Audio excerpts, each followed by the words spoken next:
Bonjour à tous, c'est Charles et bienvenue dans Flashback, votre podcast qui retrace l'histoire des sports américains. Et aujourd'hui, on parlera du jour où Nolan Ryan a dépassé Walter Johnson au nombre de retraits au bâton en carrière.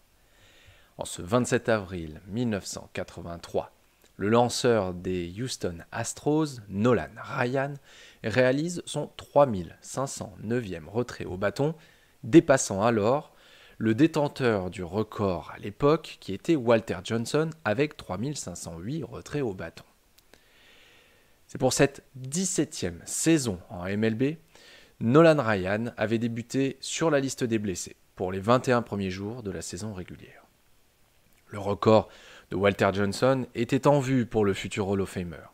Nolan Ryan n'avait en fait besoin que de 14 retraits au bâton pour s'emparer seul du record. Et ce sera donc chose faite face aux Expos de Montréal.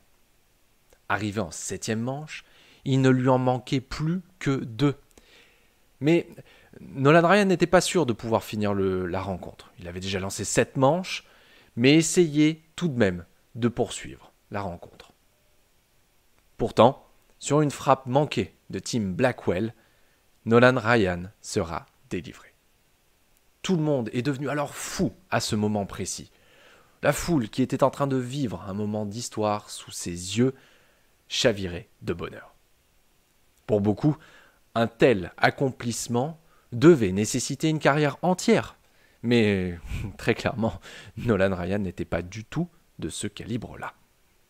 En effet, Nolan Ryan va jouer encore 10 ans de plus en MLB, pour un total de 27 années quand même en carrière, ce qui est juste hallucinant.